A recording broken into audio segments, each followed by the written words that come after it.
قرآن حکیم نے بھی سورہ آل عمران کے آخری رکوع میں ذکر کو سب سے پہلے اور سب سے اہم عامل کی حیثیت سے شمار کیا ہے۔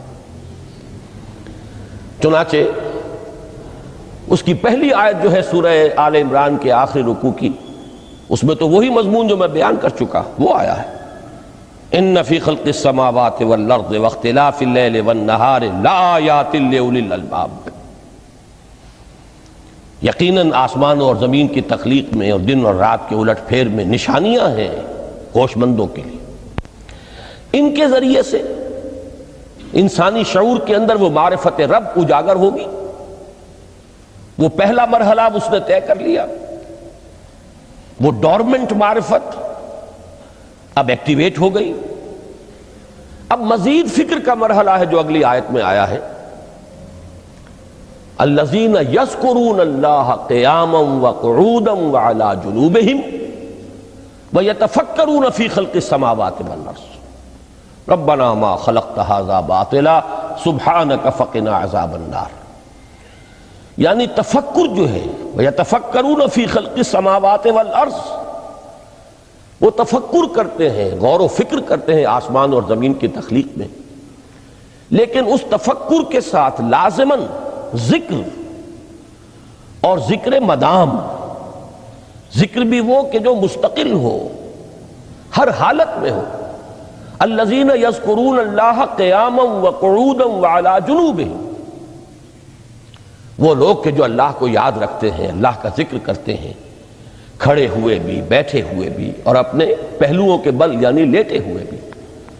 اب ان تین کے سوا تو کوئی پوزیشن انسان کی نہیں ہے، اسی کا نام ہے دوام ذکر۔ اور اس کے ساتھ اگر وہ تفکر کرتے ہیں تو ان کا فکر اگلی منزل تک پہنچتا ہے۔ تو پہلی شے تھی فکر انسانی کی صحیح رخ پر مزید پیش قدمی اور پیش رفت، اور اس کے لیے لازم ہے ذکر و فکر کا امتزاج۔ دوسری چیز کو لیجئے عمل کی درستی۔ اس عمل کی درستی کے لیے اللہ تعالیٰ کے ساتھ ایک گہرے تعلق کی ضرورت ہے، اس لیے کہ صبر کی بحث میں یہ مضامین شاید آپ کے سامنے آ گئے ہوں کہ صبر، جہاں مصیبت پر صبر ہوتا ہے، تکلیف پر صبر ہوتا ہے، اللہ کے احکام پر جمنا یہ بھی صبر ہے، نفس کی خواہشات کی باغ کو تھام کر رکھنا، کھینچ کر رکھنا یہ بھی صبر ہے، اور استقامت، کسی شے پر قائم رہنا یہ بھی صبر ہے۔ تو عمل صحیح پر استقامت کے لیے وَاصْبِرْ وَمَا صَبْرُكَ إِلَّا بِاللَّهِ، اس صبر کی سب سے اہم جو بنیاد ہے، اس کا جو سب سے بڑا ذریعہ ہے، اس کا جو سب سے بڑا سہارا ہے، وَمَا صَبْرُكَ إِلَّا بِاللَّهِ، اس کے لیے ضرورت ہے ایک گہرے تعلق کی کہ اللہ کے ساتھ ایک ایسا تعلق برقرار رہے جو نہ صرف گہرا ہو بلکہ دائم و قائم ہو، مسلسل۔ ذرا ذہول ہوگا، تعلق مع اللہ میں ذرا کمی آئے گی، شیطان کا وار کاری ہو جائے گا۔ اسی کو حضور نے حدیث میں یوں تعبیر کیا ہے تمثیلاً کہ جو دل اللہ کی یاد سے غافل ہے، اس پر فارسی کا وہ مقولہ بھی ہے کہ خانہ خالی را دیو می گیرت، گھر خالی رہے تو جنات اس پر دیو جو ہے آ کر قبضہ جما لیتے ہیں۔ تو خانہ قلب جو ہے اگر یاد خدا بندی سے خالی ہو گیا تو شیطان ابلیس لعین اپنی تھوتنی ٹکا دیتا ہے۔ یہ لفظ آتا ہے سور کے منہ کے لیے تھوتنی، جس طرح اس کا نکلا ہوا سا منہ ہوتا ہے آگے، تو یہ لفظ استعمال کیا گیا کہ وہ اپنی تھوتنی انسان کے دل پر جما کر اور پھوکے مارنی شروع کر دیتا ہے۔ تو شیطان کو موقع ہی تب ملتا ہے جب انسان کے تعلق مع اللہ کے اندر کمی ہو، وہ خانہ بالکل خالی ہو گیا ہو یا اتنا ضعیف ہو گیا ہو کہ کل عدم ہو جائے، گویا کہ نہیں۔ تیسری چیز کی طرف آئیے، روحانی ترقی، روحانی ترقی کے لیے میں ایک اصطلاح کے سامنے لا رہا ہوں، اس سے مراد کیا ہے؟ روحانی ترقی کے لیے ہماری دینی اصطلاح ہے تقرب الی اللہ، اللہ سے قریب تر ہوتے چلے جانا۔ اس پر میرا ایک کتابچہ بھی ہے، تقرب الی اللہ کے دو مدارج، دو درجے، جو در حقیقت ایک حدیث نبوی علیہ الصلوۃ والسلام ہی پر مبنی ہے کہ حضور نے ایک درجہ قرار دیا ہے تقرب بالفرائض، فرائض کے ذریعے سے انسان اللہ کا قرب حاصل کرے۔ ایک ہے تقرب بالنوافل، نوافل کے ذریعے سے اللہ کا قرب حاصل کرے۔ ان میں کیا نسبت و تناسب ہے، اہمیت کے اعتبار سے کون بڑھ کر ہے، بلندی کے اعتبار سے کون بڑھ کر ہے، یہ تمام مسائل میں نے اپنی اس تقریر میں بیان کیے تھے جو اس کتابچے میں شائع ہوئی ہے۔ اس وقت میں اس کی تفصیل میں نہیں جا رہا، صرف یہ تذکرہ اس لیے کر رہا ہوں کہ جن کو بھی خواہش ہو جائے وہ اس کا مطالعہ کرے۔ ہماری اس وقت کی گفتگو سے وہ کتابچہ اس جگہ پر منسلک ہوگا۔ تو تقرب الی اللہ، یہ تقرب کوئی فزیکل فینومینن نہیں ہے، جسمانی یا مادی مسئلہ نہیں ہے۔ اللہ سے قرب یہ نہیں ہے کہ کوئی کروڑوں میل کا فاصلہ ہے، اب ہمیں کوئی رسی پر چڑھنا ہے اوپر بڑی محنت اور مشقت سے، فصل تو ہے ہی نہیں، فاصلہ ہے ہی نہیں، بعد ہے ہی نہیں۔ نحن اقرب الیہ من حبل الورید، ہم تو انسان سے اس کی شہرگ سے بھی زیادہ قریب ہیں۔ ہوا معکم اینما کنتم، وہ تو تمہارے ساتھ ہی ہوتا ہے جہاں کہیں بھی تم ہو، بس صرف یہ کہ تمہاری توجہ نہیں ہوتی، تم اور چیزوں میں مشغول و مصروف رہتے ہو، تم ہماری طرف دھیان ہی نہیں دیتے، تم ہماری طرف متوجہ ہی نہیں ہوتے۔ ہم تو مائل بے کرم ہے، کوئی سائل ہی نہیں، راہ دکھلائیں کسے رہنو منزل ہی نہیں۔ انسان جب متوجہ ہو جاتا ہے اور بڑھتا ہے، آگے پیش قدمی کرتا ہے روحانی اعتبار سے، تو یہ ہے در حقیقت تقرب الی اللہ، اور اسی کو ہم کہیں گے روحانی ترقی۔ اب ان تین چیزوں کو اگر آپ نے ذہن میں جما لیا، پھر میری بات کی ترتیب اس کو ذہن میں قائم کیجئے۔ ہم چلے کہاں سے؟ کہ دین کے ساتھ اصل مناسبت فلسفے کی نہیں، حکمت کی۔ نمبر 2، حکمت قرآنی کا پہلا اور اہم ترین اور بنیادی مسئلہ معرفت رب کا حصول ہے۔ اس کا نتیجہ شکر خداوندی ہے، اس کا ذریعہ آیات آفاقی، آیات انفسی، اور سب سے بڑھ کر آیات قرآنیہ ہیں جو الذکر ہے، جو تذکرہ ہے، جو ذکرہ ہے۔ لیکن اس پہلے مرحلے کو اگر کوئی انسان بفضل ہی تعالی، اللہ کے فضل و کرم سے طے کر لے، اب اس کے سامنے تین مسئلے ہیں۔ فکر کی مزید پیش رفت، مزید پیش قدمی صحیح رخ پر، اس کے لیے ذکر اور فکر دونوں کا امتزاج لازمی ہے۔ فقر قرآن اختلاط ذکر و فکر۔ الذین یذکرون اللہ قیاما وقعودا وعلی جنوبہم ویتفکرون فی خلق السماوات والارض۔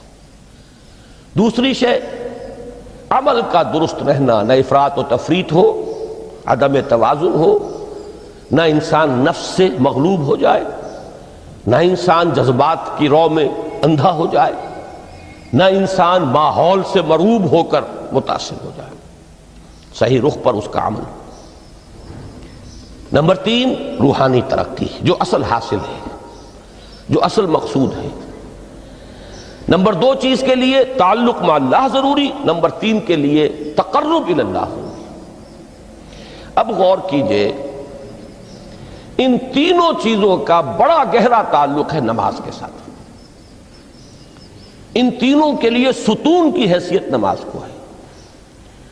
لہذا ایمان کے بعد یا معرفت رب کے بعد حکمت دین کا اہم ترین مسئلہ نماز، صلاۃ۔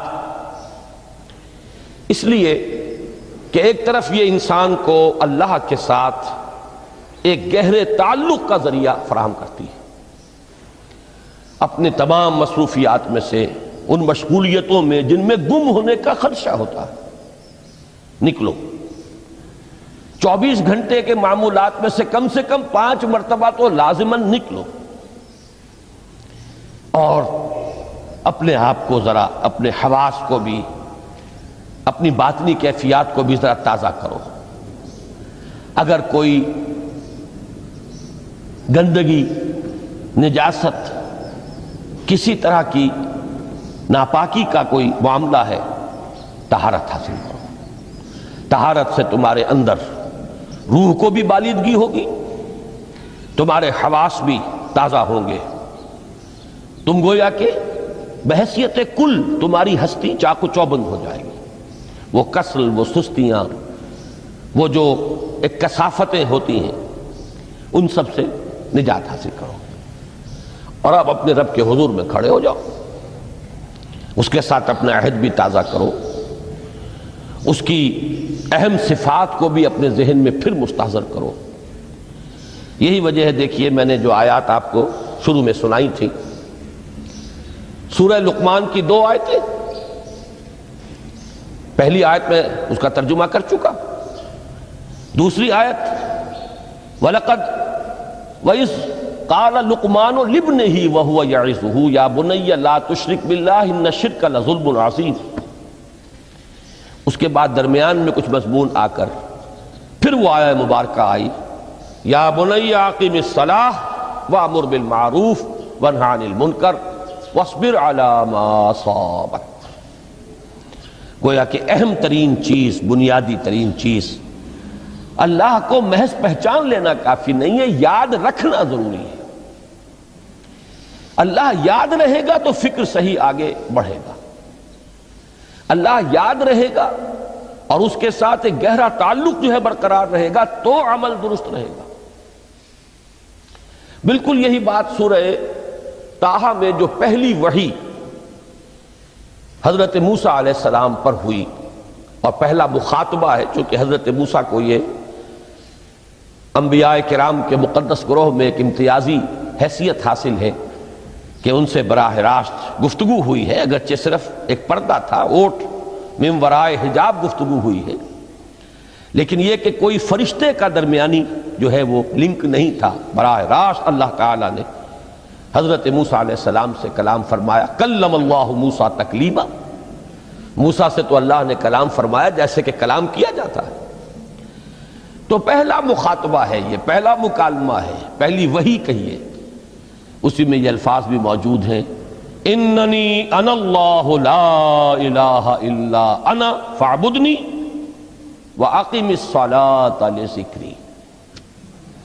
یہ گویا کہ حکمت قرآنی کا ایک بہت بڑا خزانہ ہے یہ آیت مبارکہ، کہ خود حضرت موسیٰ علیہ السلام کو جو ہدایت دی جا رہی ہے، میں ہوں، میں اللہ، اننی انا اللہ لا الہ الا انا، میرے سوا کوئی معبود نہیں، فاعبدنی، بس میری بندگی، میری عبادت، میری پرستش، میری محبت، اس کو اختیار کرو۔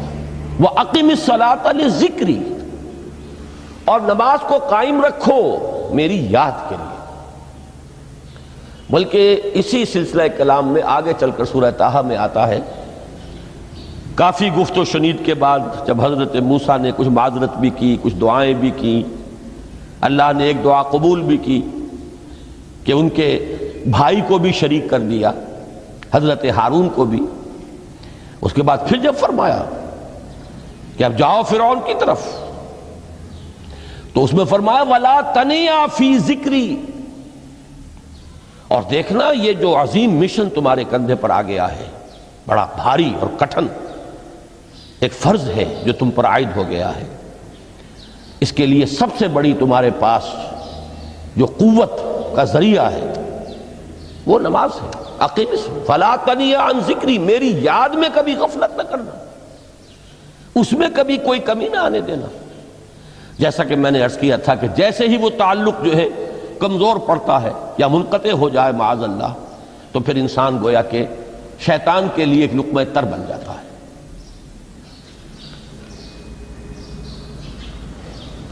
اب آپ غور کیجئے، تیسری شے تقرب الی اللہ، اس کے حوالے سے بھی جو فرائض اور نوافل کی بات ہے اس کو اس وقت ذہن سے نکال کر یہ سمجھیے کہ اس میں نماز کا کیا مقام ہے، اس لیے کہ نماز فرض بھی ہے، نماز نفل بھی ہے، وہ تو ان دونوں میں شریک ہو جائے گی۔ اب اس کو لفظ صلاۃ کے حوالے سے آپ ان دونوں چیزوں کو سمجھیے۔ صاد لام واو یا یہ چونکہ حروف علت ایک دوسرے سے بدلتے رہتے ہیں، یہ جو مادہ ہے اس کی جو خالص لغوی اصل ہے، جو خالص عربی زبان میں اس کا بنیادی مفہوم ہے، وہ آگ جلانا یا آگ تاپنا یا آگ سینکنا، حرارت حاصل کرنا۔ لہذا بار بار آتا ہے جہنم کے ذکر میں، اسلوہا، اب جلو اس میں، تاپو اس کو، یہ سینکے گی تمہیں۔ بلکہ تفتلون کا لفظ آیا ہے حضرت موسیٰ کے کلام میں، جب وہ گئے تھے کوہ طور پر، جب پہنچ گئے تو تھے آگ تک کی تلاش میں، لعلکم تفتلون، تو اپنے اہل خانہ سے یہی کہا تھا کہ مجھے کہیں وہ روشنی نظر آ رہی ہے، غالباً کوئی وہاں سے آگ مل سکے گی، ورنہ یہ کہ کوئی رہنمائی کو رستہ مجھے مل سکے گا، میں وہ آگ لے آؤں گا، کوئی چنگاری وہاں سے لے آؤں، لعلکم تفتلون، تاکہ تم، اب یہ اصطلاح در حقیقت باب افتعال ہے، اور یہ تے یہاں پر توئے کی شکل اختیار کر گئی، تا نے توبن کی صورت اختیار کی صاد کی وجہ سے۔ بہرحال اس کا سب سے بنیادی مفہوم جو ہے وہ ہے تاپنا، سکائی حاصل کرنا، حرارت۔ اس کے حوالے سے سمجھ لیجئے کہ سب سے بنیادی تعلق اس کا جو ہے وہ روح کے ساتھ ہے۔ روح میں محبت خداوندی کی آگ اگر ٹھنڈی پڑ گئی ہو، اگر محبت خداوندی کی حرارت میں کمی ہو رہی ہو، تو اس کو اثر نو، جس کو کہ میں آج سوچ رہا تھا تو ایک لفظ ذہن میں آیا کہ جیسے بیٹری اس کو ریچارج کیا جاتا ہے، اسی طریقے سے روح کے اندر محبت خداوندی کی اس حرارت کو اثر نو تازہ کرنا، یہ ہے در حقیقت نماز کا اصل مقصد۔ اس لیے کہ اس لفظ کا بنیادی مفہوم، اصل لغوی مفہوم تو یہ، اگرچہ اس کا سب سے زیادہ کثرت سے جو استعمال ہوتا ہے، اور لفظ صلاۃ جس سے در حقیقت جس تصور پر مبنی ہے وہ ہے اقدام، کسی کی طرف متوجہ ہونا اور پھر دعا۔ صلاۃ کا سب سے قریبی مفہوم لفظی جب بیان کیا جائے گا، اس سے مراد، اس کے معنی، تو دعا اس میں اہم ترین ہے۔ کسی کی طرف توجہ کرنا، مناجات کرنا، گفتگو کرنا، مخاطبہ، مکالمہ، دعا، یہ در حقیقت صلاۃ کا سب سے بڑا اصطلاحی مفہوم ہے۔ لیکن جو اس کا مادہ ہے، صاد لام واو یا صاد لام یا، اس کا اصل مفہوم جو ہے وہ تاپنا، حرارت حاصل کرنا۔ تو ان دونوں کے حوالے سے عرض کر رہا ہوں، وہ تاپنا اور حرارت حاصل کرنا وہ ہے روح کے اعتبار سے۔ وہ جو کہا اقبال نے کہ بجھی عشق کی آگ اندھیر ہے، مسلمان نہیں راہ کا ڈھیر۔ یہ عشق کی آگ جب بجھ جاتی ہے، در حقیقت یہی تو انسان کی روحانی موت ہے۔ جب یہ نہ رہے تو چاہے منطق میں بہت انسان ماہر ہو، مجھے اقبال کا ایک شعر یاد آیا تقابل کرتے ہوئے، ایک انسان محکوم اور ایک انسان حر، آزاد انسان، ان کی نفسیات میں جو بنیادی فرق علامہ اقبال نے مختلف مواقع پر بیان کیے ہیں۔ محکوم ہے بیگانہ اخلاص و مروت، ہر چند کے منطق کی دلیلوں میں ہے چالاک۔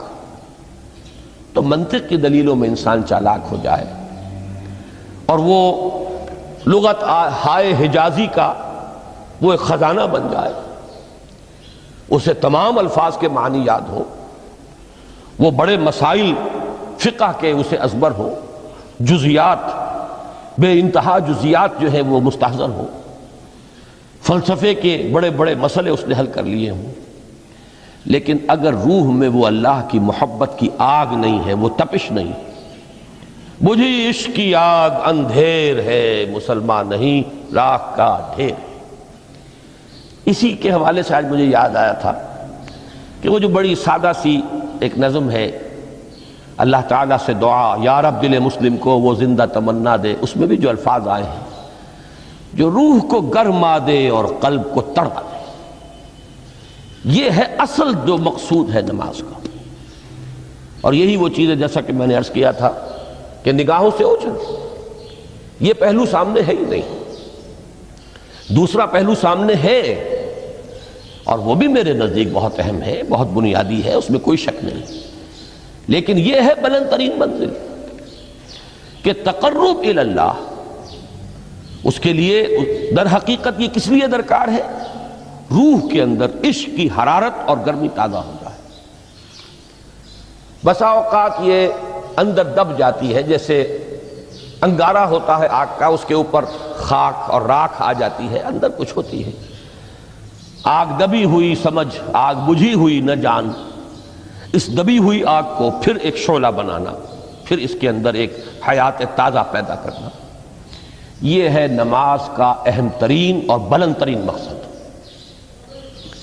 لیکن اس کے ساتھ ہی اس نماز میں ذکر ہونا، اس کا یہ ذکر ہے، اور ذکر کی جب میں فہرست بیان کیا کرتا ہوں بہت سے حضرات کے سامنے ہوگا کہ ذکر کا در حقیقت مفہوم ہے استحضار اللہ فی القلب۔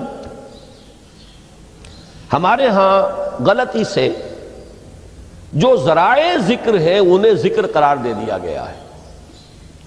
نماز ذکر نہیں ہے، نماز ذکر کا ذریعہ ہے۔ اقیم الصلاۃ لذکری، نماز قائم کرو میرے ذکر کے لیے۔ یہ اللہ اللہ کہنا یا ادعیہ معصورہ جو حضور صلی اللہ علیہ وسلم کی مسنون دعائیں ہیں، انہیں اپنے تمام معمولات دنیاوی کے ساتھ ساتھ ان دعاؤں کو بھی انسان پڑھتا رہے، اللہ سے دعا کرتا رہے، یہ تمام ذرائع ذکر ہیں۔ سبحان اللہ الحمدللہ الحمدللہ، اس کا آپ ورد کیجئے، یہ بھی ذریعہ ذکر ہے۔ حقیقت میں ذکر ہے استحضار اللہ فی القلب، اللہ کو دل میں لے آنا، اللہ کو دل میں حاضر کر لینا، اصل میں تو ترجمہ ہوگا، لیکن حاضر جاننا، یہ کیفیت جو ہے انسان کو حاصل ہو جائے۔ اب اس کے حوالے سے ذرا بات سمجھیے کہ ایک تو میں عرض کر چکا ہوں مجسم ذکر تو قرآن ہے، لہذا ذکر کی فہرست جب آپ کریں گے ذرائع ذکر تو ان میں سب سے پہلے قرآن آئے گا، اس لیے کہ وہ ہماری حکمت کے پہلے مسئلے کو حل کر رہا ہے، بنیادی مسئلہ، اہم ترین مسئلہ۔ دوسرے نمبر پر ذکر جو ہے، اب اس کے لیے کچھ اصطلاحات جو میرے مختلف دروس میں شاید آپ کے سامنے بعد میں آئیں یا پہلی آ چکی ہوں، ان کے حوالے سے میری بات سمجھیے۔ ایک ذکر غیابی ہے، تھرڈ پرسن میں، صیغہ غائب میں اللہ کی یاد کرنا، اللہ اکبر اللہ اکبر اللہ اکبر۔ ابھی اللہ اکبر جو ہے یہ جملہ اسمیہ خبریہ ہے، ایک حقیقت کی تکرار آپ کر رہے ہیں، اللہ سب سے بڑا ہے، اللہ سب سے بڑا ہے، سبحان اللہ سبحان اللہ سبحان اللہ۔ یہ در حقیقت ذکر غیابی ہے کہ آپ اس میں مخاطب نہیں ہیں اللہ سے، ایک ذکر خطابی کہیں یا ذکر حضوری کہیں، جس میں مکالمہ ہوتا ہے، جس میں گفتگو ہوتی ہے۔ تو نماز در حقیقت ذکر حضوری اور ذکر خطابی کی بلند ترین شکل ہے۔ اس لیے میں نے عرض کیا تھا کہ نماز کے لفظ یا صلاۃ کے لفظ، یہ اصطلاحی معنی جو اکثر و بیشتر کیے جاتے ہیں، وہ ہے دعا، اور دعا میں ہوتا کیا ہے؟ مکالمہ ہے، مخاطب، اے اللہ، اے میرے رب، اے پروردگار۔ پھر یہ کہ اس میں اقدام اور کسی کی طرف متوجہ ہونا، یہی وجہ ہے کہ افتتاح صلاۃ، نماز کو شروع کرنے کے لیے، ایک تو وہ الفاظ جو قرآن مجید میں آئے ہیں، انی وجہت وجہی للذی فطر السماوات والارض حنیفا وما انا من المشرکین، یہ ہے توجہ کا ارتکاز، بشرطے کہ یہ صرف الفاظ ہی نہ نکل رہے ہوں، واقعتاً یہ تعبیر ہو اس وقت کی انسان کی نفسیاتی کیفیت کی، کہ شعوری طور پر وہ فیصلہ کرتا ہے کہ اب میں منقطع ہو رہا ہوں، ہر چہار طرف سے اپنی توجہ کو ہٹا کر، ہر مسئلے سے اپنے آپ کو خالی و ذہن کر کے یعنی ظاہری اور باطنی دونوں اعتبار سے میں اپنی توجہ کا ارتکاز کر رہا ہوں اس ذات کی طرف جس نے آسمانوں اور زمین کو پیدا کیا، اور بالکل یکسو ہو کر رہا ہوں۔ انی وجہت وجہی للذی فطر السماوات والارض حنیفا وما انا من المشرکین۔ اور دوسری وہ جو دعا جس سے ہم افتتاح کرتے ہیں اپنی نماز کا، دیکھیں اس میں خطاب کا کس قدر اہتمام ہے۔ وہاں سبحان اللہ نہیں ہے، سبحانک اللہم، پاک ہے تو اے رب ہمارے، وبحمدک وتبارک اسمک وتعالی جدک۔ اب آپ غور کر رہے ہیں، یہ ہے تخاطب، براہ راست مخاطب ہونا ہو رہی ہے۔ تو سب سے پہلی بات تو یہ ہوئی کہ ذکر کی ایک شکل ہے ذکر غیابی، دوسری ذکر حضوری، اور ذکر حضوری یا ذکر خطابی کی بلند ترین منزل، بلند ترین اس کا ذریعہ نماز۔ اس کو ایک پہلو سے اور سمجھ لیجئے، سورہ فاتحہ جب پھر ہم پڑھتے ہیں جسے الصلاۃ کہا گیا ہے، جو لب لباب ہے، خلاصہ ہے، اس میں پھر تدریجاً غیاب سے حضور کی طرف پیش قدمی ہوتی ہے۔ الحمدللہ رب العالمین الرحمن الرحیم مالک یوم الدین، یہ ذکر غیابی ہے، اس میں ابھی خطاب نہیں آیا۔ یہ وہی جملہ اسمیہ ہے، کل تعریف اس اللہ کے لیے ہے جو تمام جہانوں کا پروردگار ہے، مالک ہے، جو رحمان ہے، رحیم ہے، جزا و سزا کے دن کا مختار و مالک ہے۔ اب یہ غیاب سے حضور کی طرف، ایاک نعبد و ایاک نستعین اہدنا الصراط المستقیم، یہ ہے وہ۔ اب پہلے ایک معاہدہ ہے، ایک اقرار ہے، اعتراف ہے، وعدہ ہے، اور پھر دعا ہے، استدعا ہے کہ حضور نے فرمایا، یقول اللہ تعالی، اللہ یہ فرماتا ہے، اسی لیے اس کو حدیث قدسی کہیں گے، قسمت الصلاۃ بینی و بین عبدی نصفین، میں نے نماز کو اپنے اور اپنے بندے کے مابین آدھا آدھا تقسیم کر دیا ہے۔ اب یہاں تک تو جملہ ہے اللہ کا، یہ ہے حدیث قدسی۔ اب آگے جو ہے نریشن اس کی جو ہے حضور صلی اللہ علیہ وسلم کی جانب سے ہے، یعنی خبر دے رہے ہیں وہ اللہ کی طرف سے ہی۔ ویسے تو تمام احادیث ہی گویا کہ ہم سمجھتے ہیں انسپائرڈ تو اللہ کی طرف سے ہی ہے، لیکن یہ کہ جہاں صراحت ہو کہ اللہ کہتا ہے وہ حدیث قدسی ہے۔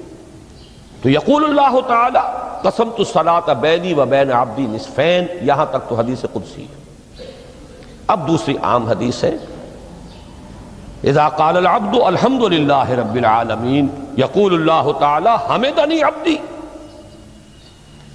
جب بندہ کہتا ہے الحمدللہ رب العالمین، پروردگار کہتا ہے میرے بندے نے میری حمد کی۔ جب بندہ کہتا ہے الرحمن الرحیم، پروردگار فرماتا ہے اثنا علی عبدی، میرے بندے نے میری ثنا کی، بڑی تعریف کی۔ جب بندہ کہتا ہے مالک یوم الدین، اللہ فرماتا ہے مجدنی عبدی، میرے بندے نے میری بڑی بزرگی بیان کی ہے، تمجید کی ہے۔ پھر جب بندہ کہتا ہے ایاک نعبد و ایاک نستعین، اللہ فرماتا ہے ھذا ما بینی و بین عبدی ولعبدی ما سأل، یہ ہے میرے اور میرے بندے کے درمیان۔ یہ تو معاہدہ ہے نا، معاہدے میں تو دو فریق جکڑے جاتے ہیں، بند جاتے ہیں، یہ میرے اور میرے بندے کے درمیان ہے، اور میرے بندے نے جو طلب کیا میں نے دیا، اس لیے کہ اس میں طلب بھی تو ہے، ایاک نستعین، تیری مدد چاہتے ہیں، یہ طلب ہے۔ اسی کی شرح ہے جو اب آخری 3 آیتیں ہیں، پروردگار ہم تیری مدد چاہتے ہیں، پروردگار ہم تیری ہی بندگی کرتے ہیں اور کریں گے، اور تیری ہی مدد چاہتے ہیں، چاہیں گے۔ اگر حال میں اس کا ترجمہ کریں گے زمانہ حال کے اعتبار سے، اس لیے کہ فعل مضارع میں تو دونوں موجود ہیں، شامل ہیں، تو یہ ایک اعتراف ہے، اظہار حال ہے۔ اللہ کرے کہ وہ واقعتاً صحیح اظہار حال ہو، ہم واقعی اللہ کی بندگی کرتے ہوئے یہ کہیں کہ ایاک نعبد، ورنہ اگر ہماری اصل صورتحال سے وہ مطابقت نہ رکھتا ہو تو پھر تو ایک طرح کا جھوٹ ہو جائے گا، غلط بیانی ہو جائے گی۔ ایاک نعبد، تیری ہی بندگی کرتے ہیں، اور مستقبل میں کیجئے، کریں گے، یہ ہے عہد، تیری ہی مدد چاہتے ہیں، تجھی سے مدد طلب کرتے ہیں، تجھی سے مدد چاہتے رہیں گے، اس کے لیے فرمایا وَلِعَبْدِ مَا سَأَلَ۔ اور پھر اس کے بعد وہ استدعا ہے، اهدنا الصراط المستقیم صراط الذین انعمت علیہم غیر المغضوب علیہم ولا الضالین۔ اس حدیث میں اس کو ایک ہی جملے کو لیا گیا ہے، ایک ہی جملے کی حیثیت سے۔ جب بندہ یہ کہتا ہے تو اللہ فرماتا ہے ھذا لعبدی ولعبدی ما سأل، یہ خالص میرے بندے کے لیے ہے، اس بندے نے ایک درخواست پیش کی ہے اور میں نے گرانٹ کی، وہ اپلیکیشن، وہ ریکویسٹ گرانٹڈ ہم نے دے دی، ولعبدی ما سأل۔ یہ ہے اس کی تاثیر کا عالم، بشرطے کے معاملہ وہ شعور کے ساتھ، بشرطے کے مطابقت ہو ظاہر اور باطن کی، بشرطے کے مطابقت ہو قول اور فعل کی، تو اس کا اتنا اونچا مقام ہے کہ ایک ایک جملہ ادھر ادا ہوا، ادھر اللہ کی طرف سے ریسپانس مل رہی ہے۔ افلاک سے آتا ہے نالوں کا جواب آخر، اٹھتے ہیں حجاب آخر، کرتے ہیں خطاب آخر۔ میرا دل برماہی نہیں آیا،